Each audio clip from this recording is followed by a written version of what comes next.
Welcome back to the Quantum Guide Show. Today, I'm very happy to bring on a new guest, Will Badie.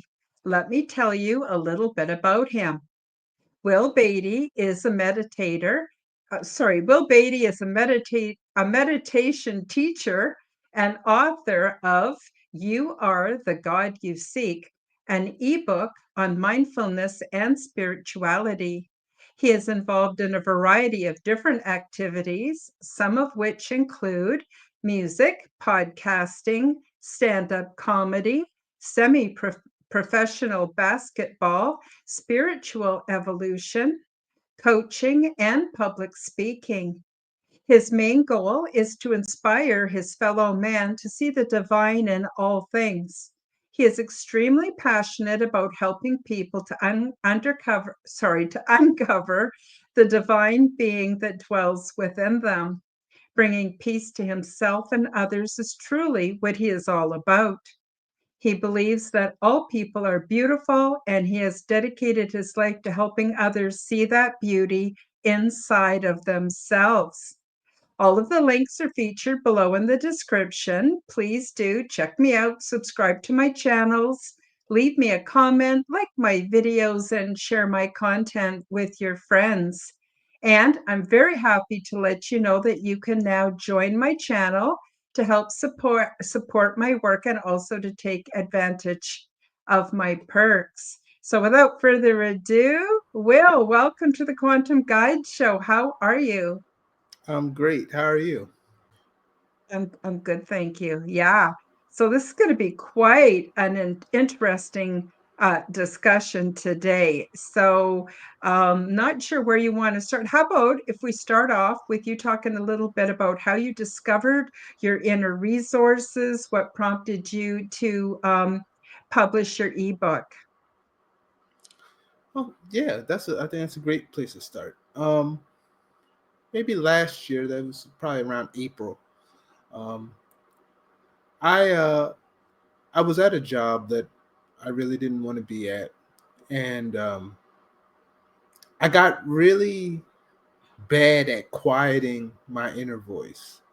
Like eventually, it started screaming at me, and eventually that led to me leaving that job and trying to make money in ways that were more authentic, more thing. Um, I think when you do menial tasks and you just kind of feeling like, oh, a robot could do this, that's a crushing kind of a feeling, and just to find something that's a little bit more in tune with myself, I think it gave me a space to get into this meditation practice that I had began doing, and I had formed over a couple of months, and it led me into a space where I really wanted to share that with people. I didn't just want to have that be something that I just did myself. So Mhm. I ended up, at first I was just going to write a article, and then that kind of turned into, oh, there's more I want to say. And that was the reason why I just said, I'm just going to make an ebook. It's nothing huge, but I just wanted to get that information to anybody who could use it. Yeah, that's wonderful. And I am quite sure a lot of people, need help in that area. A lot of people have trouble with quietening down that monkey mind that just goes on and Oh on yeah. and on. It's like we've got a committee of assholes in our head that wants to uh, uh, put us down, make us give up before we try anything. It's just Yeah. constantly going. I know I had a real problem with that. And it wasn't until I started basically practicing anyway, just started doing it, and Hmm. practicing every day. And then I learned about heart mind coherence. And Yeah. that really, I love that's probably my favorite type of meditation. How would you classify the kind of meditation that you do, Will? You know, um, I've been aware of meditation for a long time. And for many years, I just kind of like kept it at bay. I was like, I'm not, I know about it, but I don't think that I can do that, you know. And over time, you know, I watched different, you know, people meditate in different ways. So then I kind of came to this understanding at some point in time that meditation, I think it's a very personal thing. I think it's Mhm. you can have someone maybe instruct you in a certain way. It's very personal. So my personal practice came from me looking at the things I saw in myself that needed some work, and Mhm. the meditation space gave me a place to guide myself. My meditations are guided. When I do them, I really enjoy being able to um, spark certain thoughts Mhm. in a person, and because I think that that's a very there's something very energetic about that. But also understand that the quieting of the mind is what some people solely seek. They just don't want to hear that chatter, and I understand that. Mhm. Um, Mhm. but for me, I was at a place where I felt like certain thoughts, when meditated on, become you start to bury them in your subconscious. You know, Mhm. when these things become, I heard someone say, the subconscious mind is very much like a garden. The things that Mhm. the seeds you plant in it, they become things. So Mhm. um, I wrote about in my ebook. I had started with this meditation that I called the quad meditation that had to do with um, first the cue was for quieting the mind so that you can get into a space where uh, personally I try to seek out the presence of the creator when Mhm. I get quiet so that I all that chitter chatter, I'm trying to quiet myself to a place where I can um, see and feel the creator's presence within me, without, everywhere. you know Mhm. and you know the after the Q, the U stood for utterance, and then usually I would do some sort of vocalization where either that be a singing or humming or um, just raising the scales of my voice, because I think that there's something very you know very visceral about our voices. They're very powerful. They have the ability to create music, to say things that become things. So Mhm. getting that online, it was really important for me because I've lived a life where I've quieted myself quite a lot. So Mhm. sometimes it's hard for me to speak up. Um, but then after that, got into the A, which was for aim, and that's when I can really flesh out what I want to accomplish in a day, and to see myself walk through that in my mind, so that I can know that it is possible, and I think it builds your ability to, when you can see that success in your mind, it's easier to walk into it. Yep, And then absolutely. you know and then finally the Mhm. D, that was for discipline. And I usually this I form this really in the shower. This is my shower meditation. That's when I can go away, and my kids, they'll kind of give me some space, they won't come barging in, and but for discipline, I would just usually do something that was uncomfortable but had meaning. So I Mm-hmm. used to do this thing called a horse stance, I could, it was uncomfortable, but it was meaningful. And Mm-hmm. you can also do that mentally by holding difficult thoughts that we want to run away from. But ultimately, that was what introduced me into meditating regularly, and that was uh, close to 7-8 months ago. um, Mm-hmm. and now it's an everyday thing. I can't, you know if I go a whole day without meditating, I can't even actually imagine that anymore. Oh, yeah, I agree. Same for me. I want to just give a quick shout out to Tennessee, Kentucky Bigfoot. He says, hi, Will. Hello. It's nice of you to join us, Tennessee. Nice to have you here. Um, Thank you. I also wanted to point out to the listening audience that meditation isn't always what we would consider meditation. And I'm going to see what you think about this, Will. Like, for instance, for me, sometimes just being mindful so that I'm aware of my thoughts. I didn't realize how many Mhm. thoughts I had that were just repeating, kind of like old tapes, just going on Mm. in my mind that filled my day. And a lot of them were unnecessary, illogical, were no longer had Yeah. any relevance in my life. And I would challenge those thoughts and go, why am I thinking that way? That's Mm. ridiculous. That has no bearing on my life today. And just being aware and kind of catching it. And then that started to slow down.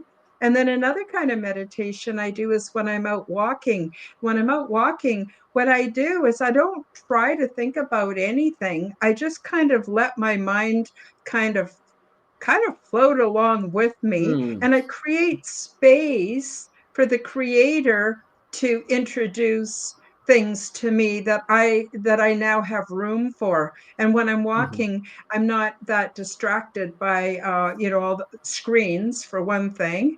And I'm Yeah. just wondering if you have any thoughts around the different ways that people might actually be meditating without realizing it, and it isn't always transcendental or whatever. Some Yeah. people Yeah. say you have to do it this way, you have to think of nothing. uh, Oh just man. the slowing of it all down, seems to be Yeah. really helpful for me. Anyway, what are your thoughts, Will?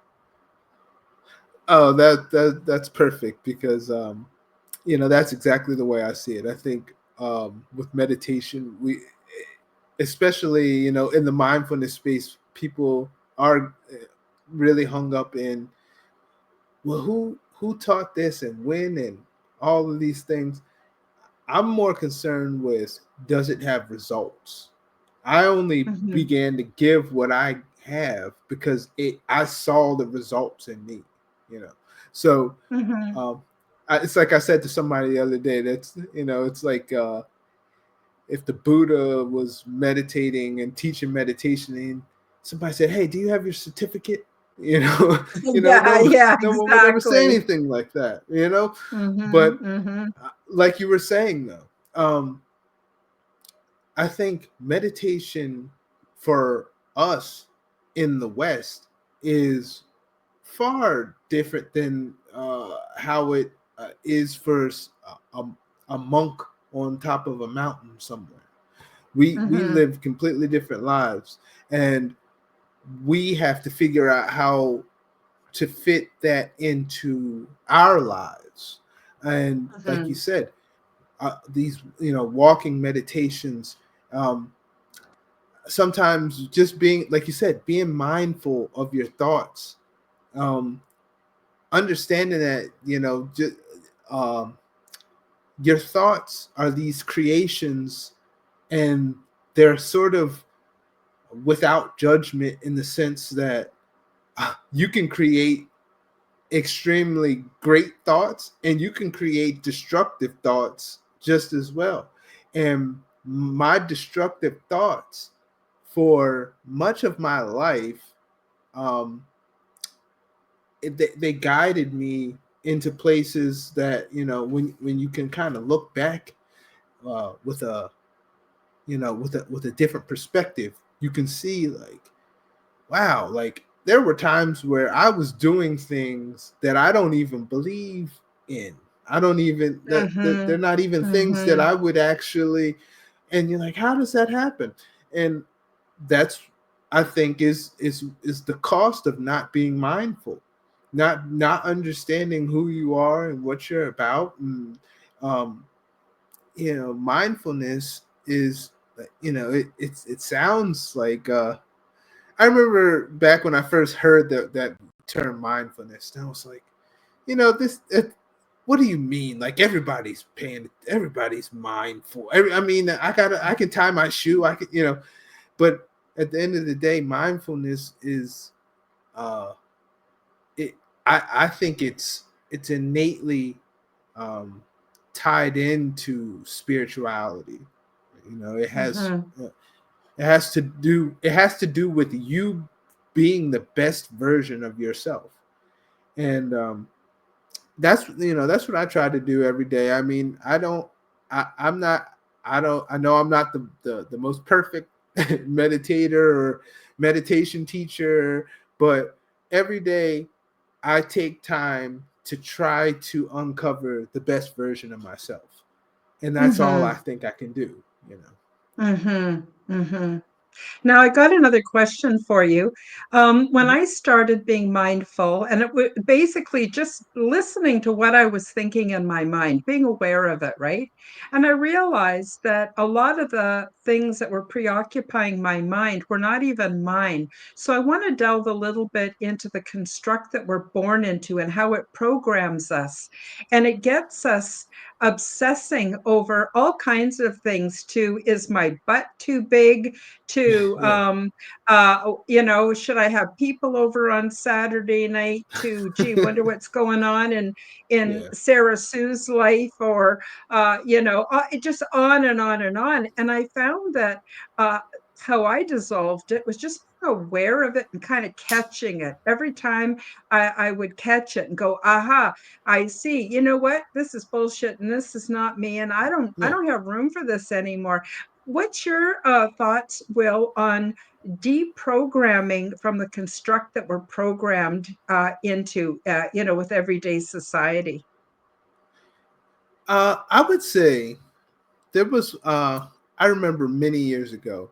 I I was talking to my uncle who was a pastor for many years, and I was trying to Hmm. explain a spiritual concept to him.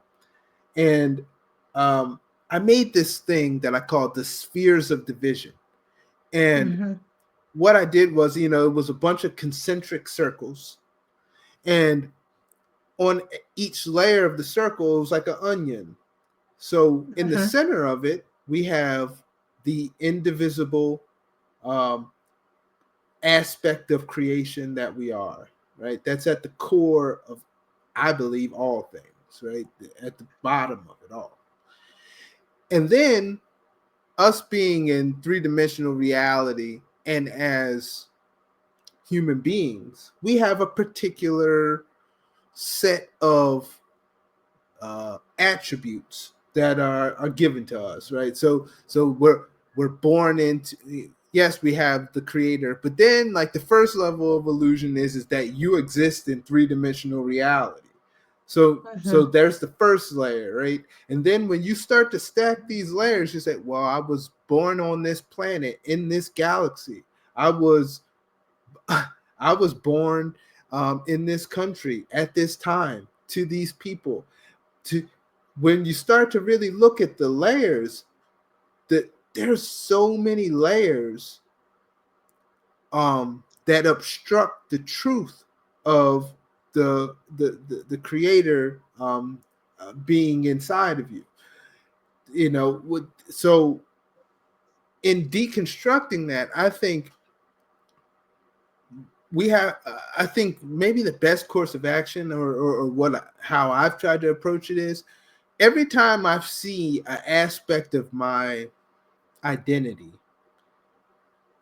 I I check it, in the sense that I say, okay, yes, I am a man, but that does not make, but th- I'm not going to be a child about it and be like, well, I'm a man, so that means men are the best because that's what I am.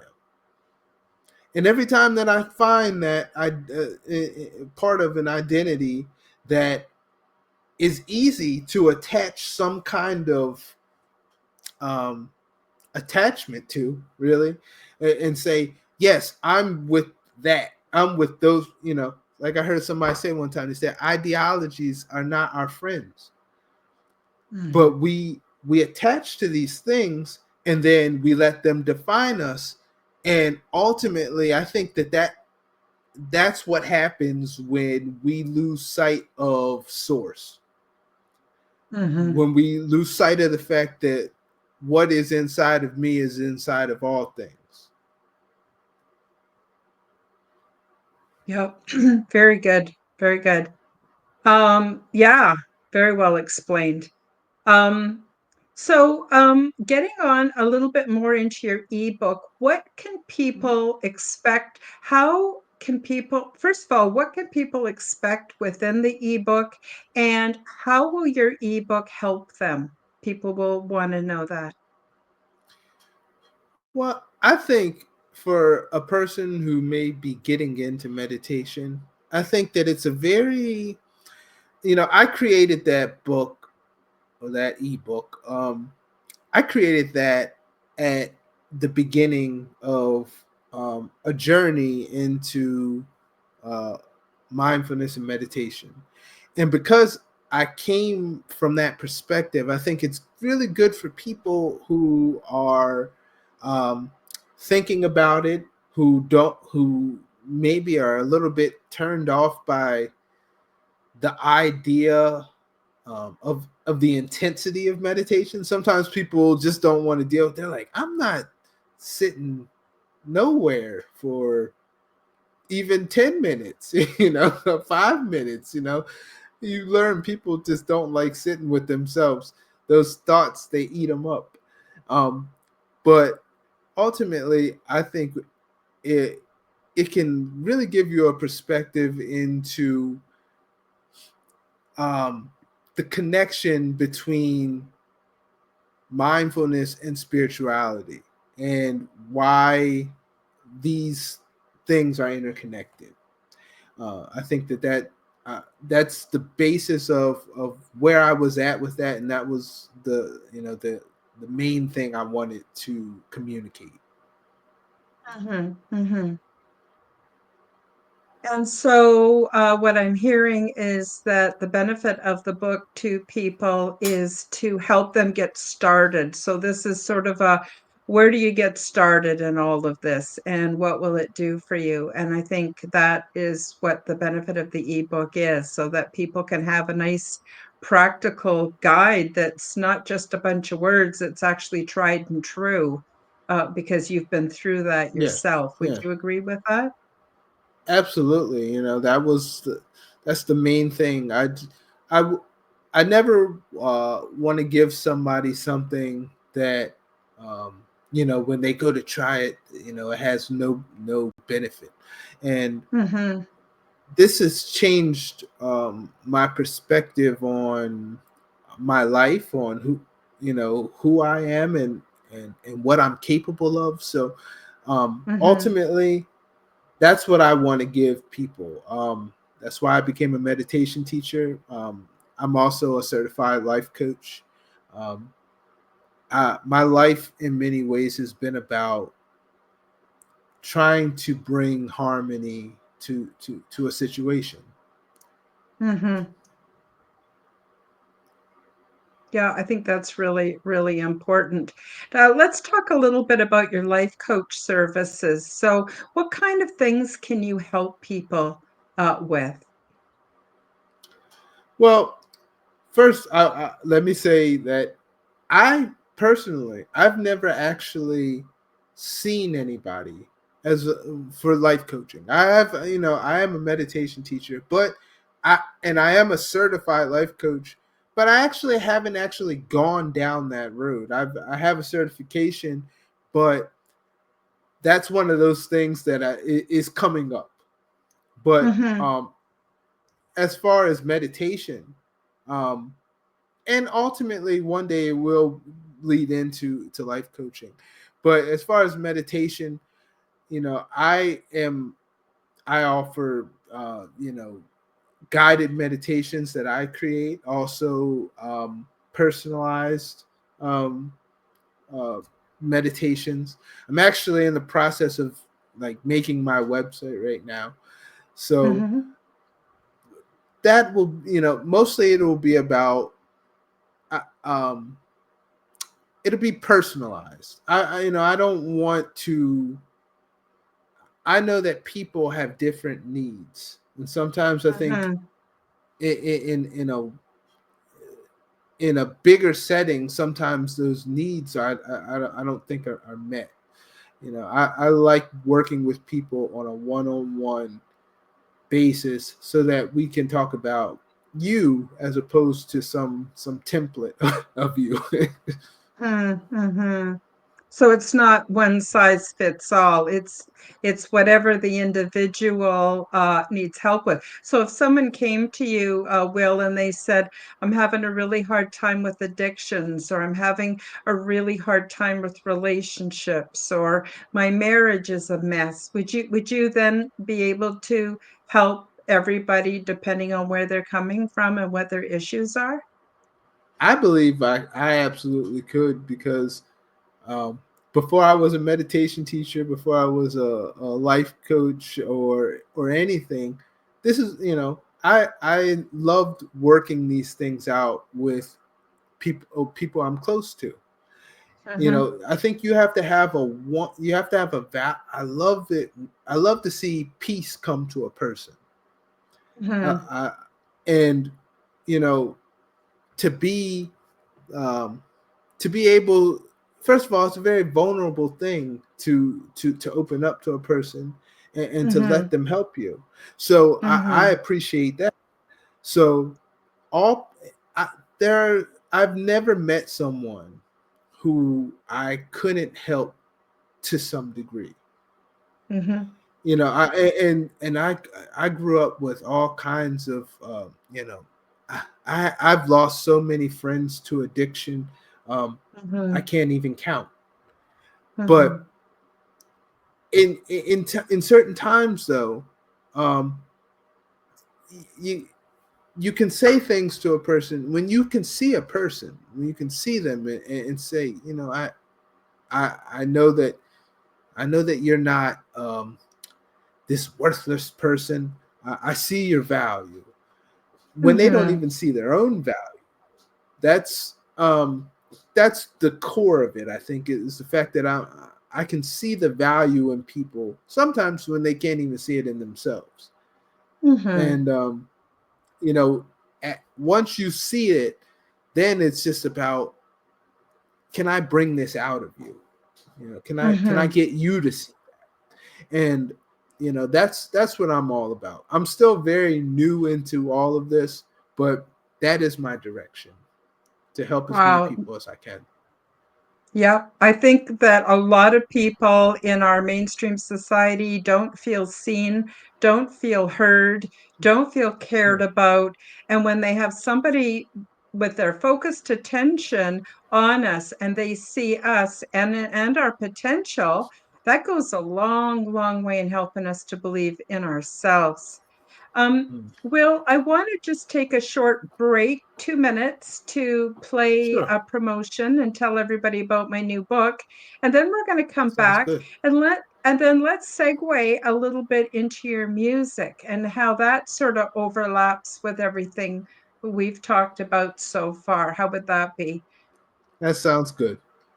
Okay, so stay tuned, everybody. We'll be right back. And in the meantime, I know you're going to want to hear about this. So, Transdimensional, Meet the New Neighbors. Check out my new book available from Amazon bookstores worldwide and read the stunning details about ET diversity and culture, along with their advanced ways of living and expressing spirituality, which is in no way like anything imagined here on Earth.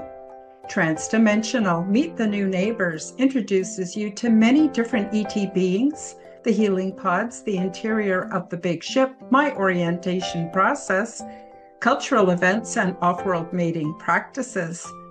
When I tucked myself into bed for the night back in 2014, I had no idea that I would be transported to the big ship, meet many different extraterrestrial races of beings, become well acquainted with their culture, and visit numerous interesting worlds.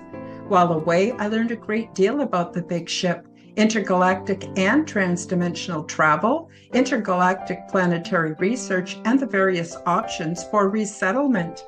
My true life adventures continued night after night, and I had never experienced anything like this before. The first few times that I awoke back at home, I convinced myself that it had all been some kind of a fantastic dream. But while away, I was eating, sleeping, learning, and visiting, all the while experiencing what I perceived as days, weeks, and months. I am so happy to present you with my true, nonfiction account of my weird little life and the more important messages from beyond our realm that I have been tasked to share with all of you. It is my hope and sincere desire that I will inspire you to acknowledge your own transdimensional abilities and experiences so that together we can become the change we wish to see in our world. Paperback and Kindle editions are now available at all Amazon bookstores. Go to the Amazon website, select the bookstore or Kindle store, and enter Transdimensional: Meet the New Neighbors by Karen Holton. The Audible version is coming out soon. And we're back. So, yeah, so that's sort of my claim to fame. Oh my gosh, I am I such a like that. weird Look cool. person. Thank you. Yeah, it's That's totally okay. true. And I'm weird. yeah, I just published my book in December. So for people that are interested in learning Congratulations on more. that. Oh, thank you very much. Thank you. Yeah. Yeah, it's very, I don't know. It's very strange being me, but I wouldn't trade it for anything else. So That's we how I feel. before yeah, thank you. So before we went to the break, we were talking about your ebook, You Are the God You Seek. We were talking about how people can benefit from meditation and that there's different ways that we can meditate.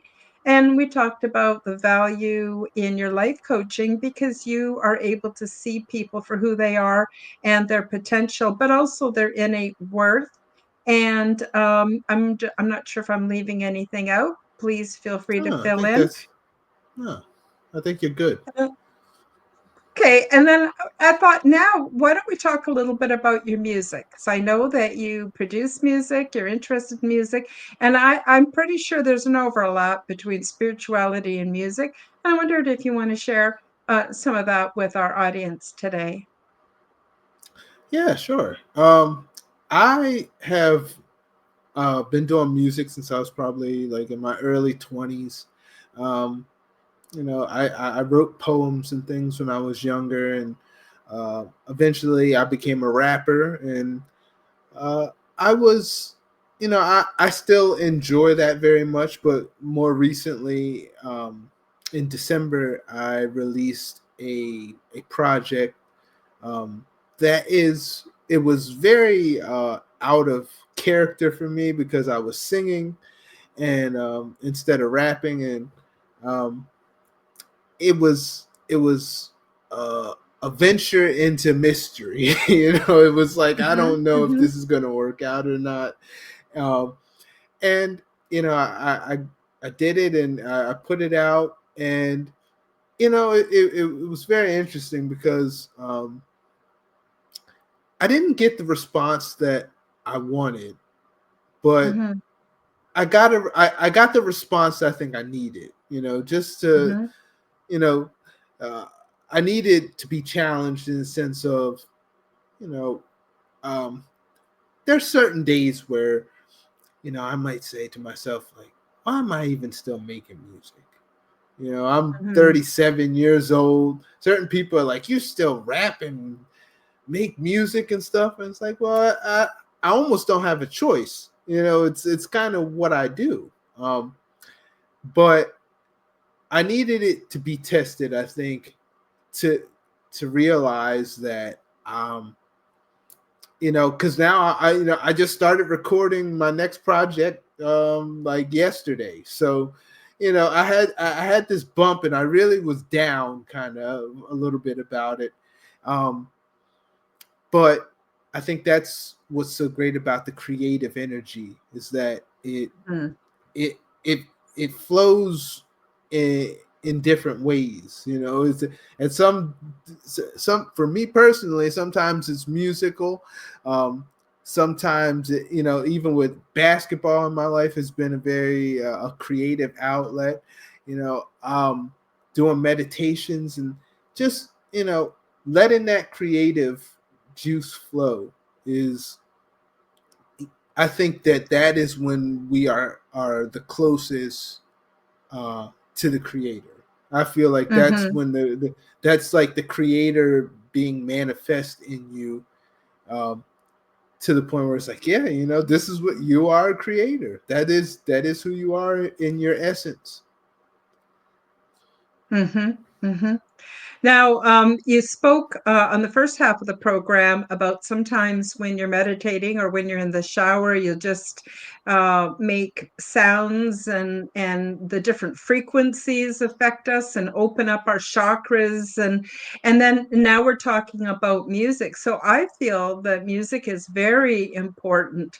I think it resonates within our bodies. It connects us with the spiritual realms. I think that when we listen to different kinds of music, it totally connects us with other worlds.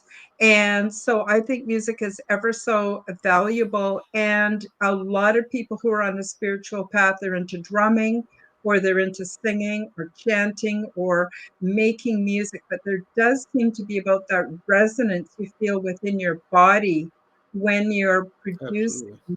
those sounds. And I'm wondering if you have anything you want to add to that.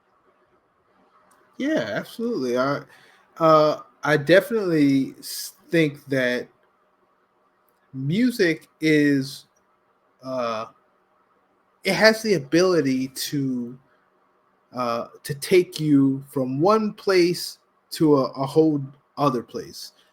I Mm-hmm. named my project "The Frequency of Love" because that was what I was trying to capture.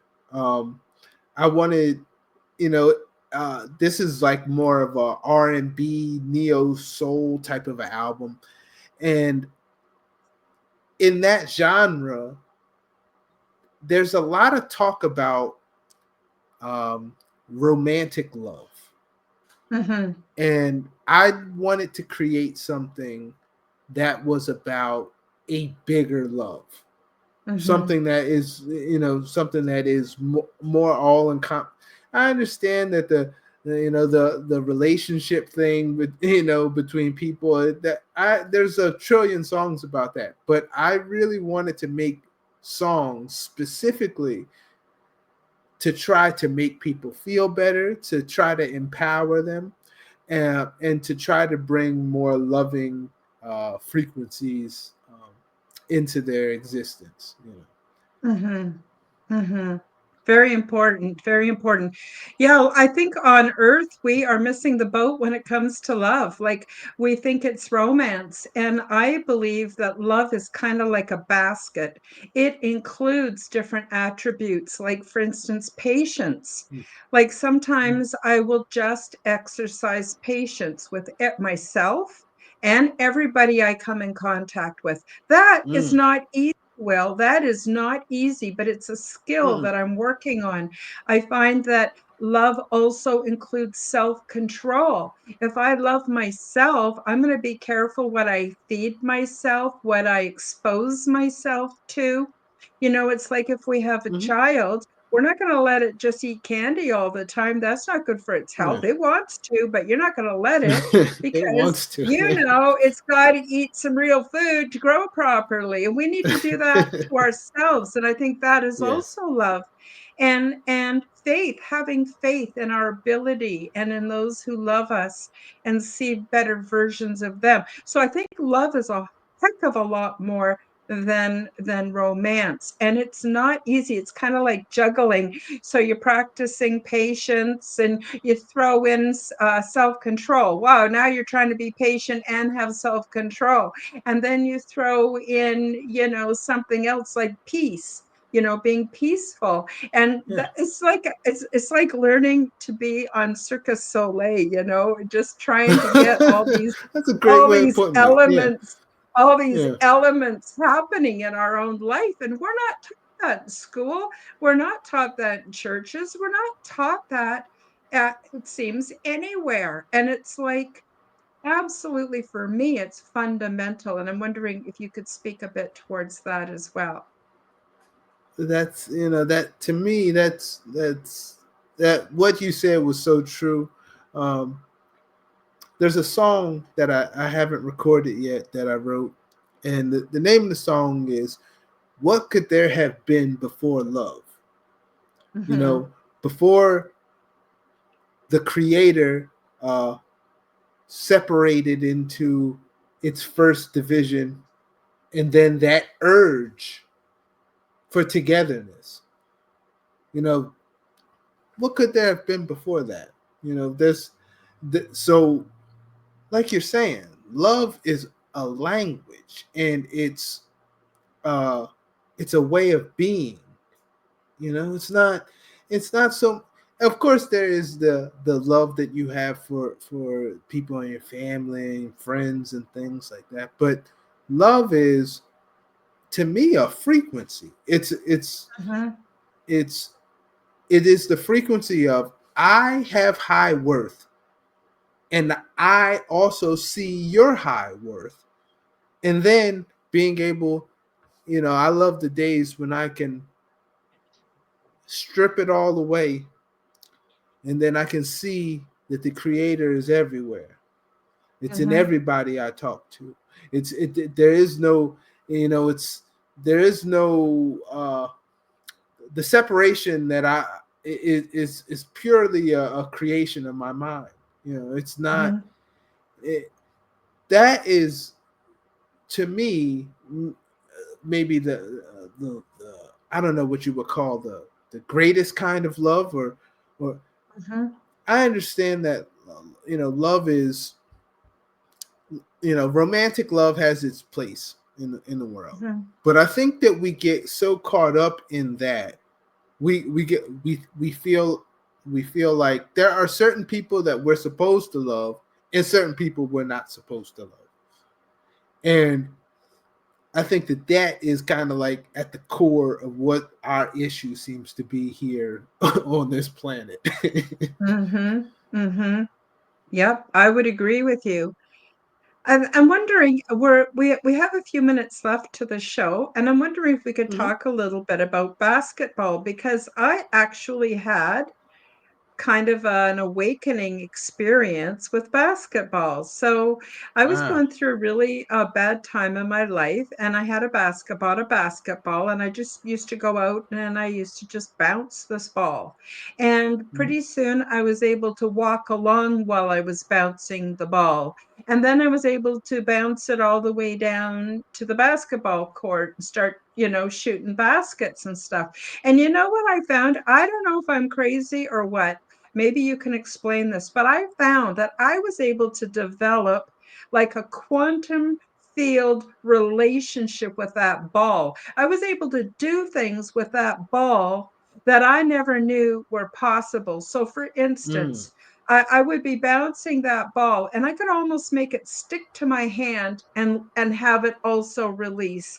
I was able to Mhm. bounce that ball and do things with it that defied gravity. I was able to even, I know this is going to sound completely nuts, but I was even able to slow down time and speed time up while I Mm. was completely focused on bouncing that basketball. Have you had that Yeah. experience, Will? I've had that experience so many times that I don't even know. Now it's just sort of normal to me, because Mhm. um, basketball, I think, like maybe any other sport, I don't want to put it out like, like, oh, basketball is the greatest, but I think whenever we can do anything that can put us in a flow state and Mhm, lets and we can see what we're doing, you know. mhm, And for me personally, you know, like I've played basketball for since I was like 5. You know, I played basketball in high school. I played basketball at like a semi-professional level. I didn't make a whole lot of money, but I've been on a professional basketball court. And I kind of, because I've been to certain levels. When I play basketball, just say at, I was just playing at a church last night, just with some friends, and you know, mhm, I'm able to do things that they don't understand how I can do them. And mhm, it's because I've I've merged my creative mind with basketball. So mhm, I'll do things that maybe I didn't even know that I could do, or I just made up on the spot. And people say, how did that shot go in? And I said, well, because I gave it the opportunity to happen. And mhm, it's I know it's funny when you were talking about feeling the ball go into your hand, and you feel like, yeah, like it's sticking here kind of before I put it mhm, back. Yeah, when you start to get that kind of a relationship with the ball, it my experience with basketball has been a spiritual experience. It mhm, teaches me things about life. It teaches me about teamwork. It teaches me about um, value and how to give value to people when they because when you're on a team with people, there's a whole bunch of personalities. This mhm. guy's girlfriend is mad at him. This guy didn't eat this like, and you gotta, as a team leader, you have to figure out how to manage these personalities so that you can get done what you need to get done. So Mhm, that's crazy that you had those feelings and just dribbling the ball, but mhm, I know those feelings very well. mhm. Yeah, I really recommend basketball to everybody, no matter how old you are, how young you are. Just go out and bounce a ball and just focus on the act of bouncing that ball. That probably loops us back around to meditation again, Will. So, I so meditate before I play basketball. So, we are quickly running out of time. I want to give you some Okay. space, though, to let you talk about anything we didn't cover. And also, I would like you to share if you have a message for humanity, or you've got something that you want to tell everybody, and then also where people can reach you. Now, I do have the links in the description below the video, but a lot of people will be listening to this on an audio platform. It's good for them to hear where they can reach you as well. So I'll turn the show over to you, Will, and whatever you want to share with us would be most appreciated. All right. Well, first of all, Karen, thank you so much, because this has been a great experience. I really love your layout and everything. And it's very inspiring because I'm about to launch my own podcast, um, most likely within the next month. I'm setting it up now, and I'd love to have you on there. It's a spirituality based podcast called Awakenings with Will, so that will be coming out pretty soon. As far as I love that you covered, you even covered the basketball. So I really appreciate all of that. This has been good. Um, but as far as um, a message to humanity, um, the thing that I would say is getting past these divisions that we've created um, is a spiritual process. I know that there are a lot of different attitudes in the world. There are different perspectives, but just as long as it's okay to be different and have your own differing perspectives. I know we all do, um, but it is also important to understand that when if you value yourself If you can find value within you, expand that outward.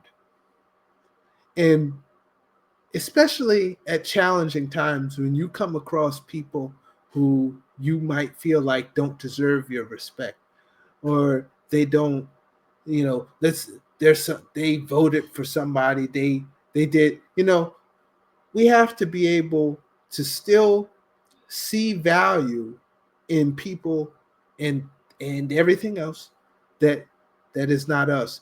And ultimately I would just say, um, find the peace inside of yourself, and then find that in other people, inspire that peace in other people. um, that's that's really what I would say. Hmm. Yeah, it's a beautiful message and so true. I couldn't agree with you more. So Will, where can people find you? Where can they find your ebook? Where can they find your music? Where can they find out more about you and Okay, stay in touch so that they can start watching your podcasts? By the way, I would love to be on your podcast, so just shoot me an email that would be great. anytime and we'll make it work. But yeah, where can people find you?